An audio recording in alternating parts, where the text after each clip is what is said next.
Hello everyone, welcome back in this session. और हम पढ़ रहे हैं डायरेक्ट इनडायरेक्ट को। आज कुछ इंपॉर्टेंट रूल के साथ देखते हैं। फर्स्ट रूल आज हमारा, यदि वाक्यों के आरएस में सर मैडम आए तो हम क्या करते हैं। सर और मैडम अगर वाक्य में आ जाते हैं, किसमें आते हैं, आरएस में आते हैं। आरएस मतलब रिपोर्टेड स्पीच में आते हैं। तो हमें क्या करना है, आरवी का ऑब्जेक्ट लिखने के बाद रिस्पेक्टफुली को ऐड करना है। ठीक है, बहुत ही इंपॉर्टेंट पॉइंट है, बहुत ही ज्यादा, इसलिए ध्यान रखिएगा। आरवी का ऑब्जेक्ट लिखने के बाद रिस्पेक्टफुली को लिखते हैं। ठीक है, बाकी रूल्स पहले जैसा ही फॉलो करते हैं। ठीक है, देखिए सेंटेंस देखिए, बहुत इजी है, कुछ नहीं है, लेकिन ना पता हो तो इजी नहीं है, टफ ही होता है। तो क्या करेंगे, सुमन सेड टू को किस में करेंगे, टोल्ड में करेंगे। टोल्ड के बाद मी आएगा। अब क्या करें, मी के बाद क्या लिखना है, यहाँ पे सर लिखा है तो हमें लिखना है रिस्पेक्टफुली। रिस्पेक्टफुली। और अब बाकी बाकी सेंटेंस वही रूल फॉलो करेगा जैसे अभी तक करते आए हैं। ठीक है, तो ये सर को और मैडम को जो भी यहाँ पे आएगा उसको नहीं लिखना है। अब ये क्या है, आई फर्स्ट पर्सन है, चेंज किससे होगा, चेंज होगा सुमन से। और सुमन क्या है, सुमन है एक लड़की, और इसके लिए सी का यूज होगा। वॉन्ट, वॉन्ट क्या है, ये फर्स्ट फॉर्म है, सेकंड फॉर्म आएगी wanted to study, study in English. Okay, next rule क्या कहता है, जब वाक्य के आरएस में मस्ट आए, जब वाक्य के आरएस में यानी रिपोर्टेड स्पीच में जो कॉमा के अंदर लिखा होता है उसमें मस्ट आए, और वाक्य में मोरलिटी, और यूनिवर्सलिटी। मोरलिटी मतलब नैतिकता, और यूनिवर्सलिटी क्या होता है, जो सभी के लिए समान होता है, सार्वभौमिकता जिसे हम कहते हैं। तब हम वाक्यों को नहीं बदलते हैं। ठीक है, वाक्य मतलब एज इट एज लिखा जाएगा। जैसे द टीचर सेड, कॉमे की जगह डेट, डेट तो यहाँ पे भी आएगा, सॉरी, डेट यहाँ पे भी आएगा। The teacher said that. अब क्या कह रहा है, we must respect our parents. हमें हमें क्या करना चाहिए, अपने पेरेंट्स की रिस्पेक्ट करनी चाहिए। तो ये क्या है, मोरलिटी को दर्शा रहा है, नैतिकता को दर्शा रहा है। ये अब ये जो बात की गई है, ये हम वैसे तो हम वी को चेंज करते हैं, लेकिन ये यहाँ पर पूरे सभी के लिए, ये सभी के लिए लागू होती है, चाहे वो कोई भी व्यक्ति हो। तो ऐसे में क्या करते हैं, हम वी को चेंज नहीं करते हैं। वी को मतलब पूरा सेंटेंस हमारा ऐसे एज इट एज रहेगा। We must respect our parents.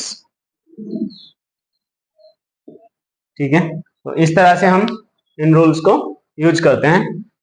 देखते हैं कुछ और रूल्स। ठीक है जी, देखते हैं कुछ और एग्जांपल्स और रूल्स, न्यू रूल्स। क्या कहता है, जब आरएस में और शब्द दिया हो, अर्थात कोई पसंद हो, यानी कोई ऑप्शंस दिए हो दो चीजों के अंदर, तब हमें इफ की अपेक्षा वेदर को ज्यादा बेटर माना जाता है। जैसे कि my sister said to me, मेरी सिस्टर ने क्या कहा, डू यू लाइक कॉफी और टी, क्या तुम क्या पसंद करते हो। तो जब ऐसी कंडीशन आती है, ऐसी और वाली कंडीशन आती है, जब टू ऑप्शन हमारे पास हो, हमें जब यहाँ पर और दिया गया हो, और तब हम क्या करते हैं, तो हम इफ की अपेक्षा वेदर का यूज करते हैं। ठीक है, ये याद रखने वाली बात है। जैसे मैंने लिखा यहाँ पे, माई सिस्टर सेड टू को टोल्ड में मी, कॉमे की जगह क्या आएगा, अब हम इफ लगाते हैं, ज्यादातर हम इफ का यूज करते हैं, लेकिन अभी हमें क्या करना है, वेदर का यूज करना है। वेदर, यू सेकंड पर्सन है, चेंज करेंगे मी से, यानी ऑब्जेक्ट से, आरवी के ऑब्जेक्ट से मी से चेंज करेंगे तो आई हो जाएगा। और इसको हम क्या करेंगे फिर, डू, डू में यानी प्रेजेंट में, तो इसे हम पास्ट में करने के लिए क्या करेंगे, सेकंड फॉर्म का यूज करेंगे। आई लाइक्ड कॉफी, कॉफी और T, full stop. Next rule है, जब आरएस में किसी प्रश्न का उत्तर केवल यस और नो में दिया हो, जब आरएस में यानी रिपोर्टेड स्पीच में, यानी यहाँ पे जो कॉमा होता है इसमें, जब कोई आपका आंसर दिया हो यस और नो में, तब हम क्या करते हैं, देखिए इसको देखिए, अभिनव सेड टू भवी, तो क्या हो जाएगा, अभिनव अभिनव सेड टू को हम आस्क्ड में बदलेंगे, और यहां पे भी टोल्ड नहीं होगा, आस्क्ड होगा, सॉरी फॉर दैट, आस्क्ड होगा क्योंकि ये इंट्रोगेटिव वाक्य है। सेम कंडीशन यहां पे भी रहेगी, अभिनव आस्क्ड भवी। अब उसके बाद क्या हो जाएगा, इसके लिए हम वेदर का यूज करेंगे, इफ नहीं लगाएंगे, वेदर का यूज करेंगे, वेदर। अब क्या यू को भवी से चेंज करेंगे, भवी क्या है, एक लड़की है, और लड़की है तो यहाँ पे क्या आएगा, सी आएगा। विल का क्या हो जाएगा, वुड हो जाएगा, she would help, she would help. Me को चेंज करेंगे अभिनव से, मी फर्स्ट पर्सन होता है, चेंज होगा किससे, सब्जेक्ट से, तो क्या हो जाएगा इसमें, इसमें हम यहाँ पे चेंज करेंगे तो ये हो जाएगा हिम, फुल स्टॉप। अब आगे क्या कहा गया है, भवी सेड यस, तो हम इसको आगे करेंगे, भवी एग्रीड, यस में है तो एग्रीड, और अगर ये नो में होता तो डिसएग्री। या हम क्या कर सकते हैं, ऐसे भी कर सकते हैं, इसके इसके अतिरिक्त हम क्या कर सकते हैं, भवी आंसर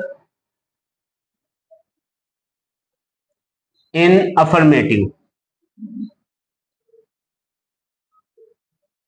अफर्मेटिव, इस तरह से भी हम सेंटेंस को बना सकते हैं। तो यस और नो वाले वाक्यों में क्या करना होता है, पहले सेंटेंस को जो पहले से रूल फॉलो किया गया है इंट्रोगेटिव का, वही रूल फॉलो करना है। उसके बाद जो यस और नो वाले पार्ट को हम सब्जेक्ट लिख के एग्रीड और डिसएग्रीड में, अगर नो होता तो डिसएग्रीड में, या फिर भवी आंसर इन अफर्मेटिव, या भवी आंसर्ड हो जाएगा, भवी आंसर्ड इन निगेटिव।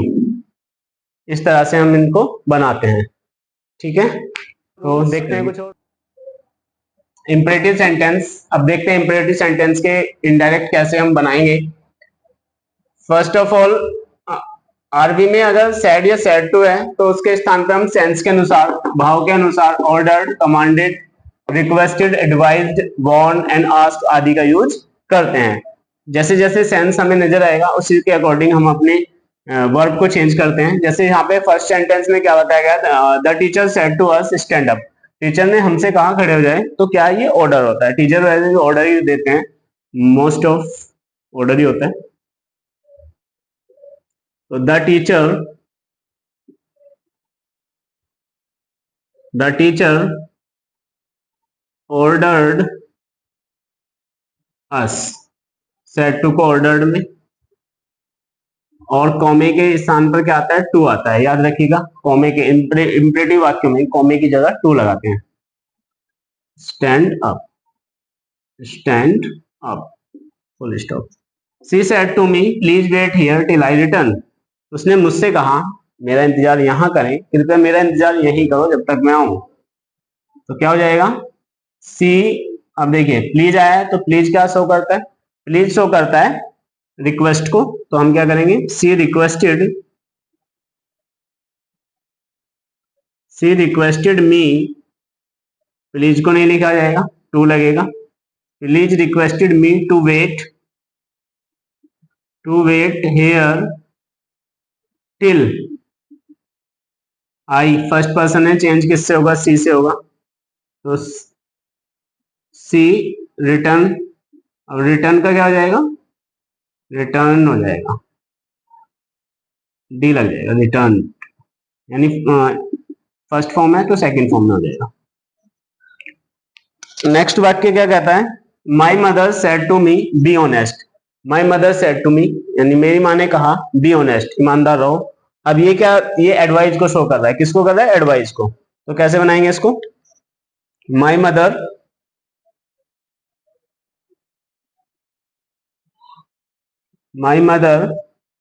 एडवाइज्ड मी कोमा, कॉमे की जगह टू, और बी ऑनेस्ट,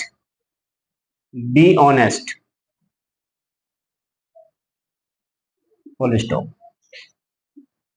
ठीक है जी। लास्ट में क्या है, mother said to her child do not play in the sun, माँ ने किससे कहा, अपने बच्चे से कहा कि धूप में मत खेलो। तो यहाँ पे क्या है, मनाही है, क्या है, मनाही। और मनाही के लिए हम किसका यूज करते हैं, फॉरबैड का। मैंने इधर लिखा नहीं है, मैं लिख देता हूँ। फॉरबैड का यूज कर सकते हैं सबसे पहला, फॉरबैड। फॉरबेड का मतलब होता है, फॉरबेड का मतलब होता है जब किसी चीज के लिए मनाही होती है। ये अपने आप में एक निगेटिव वर्ड है, यानी नॉट को शो करता है, और हमें फिर नॉट लगाने की नीड नहीं होती है। देखते हैं, मदर, मदर सेड टू को किसमें कर देंगे, फॉरबेड,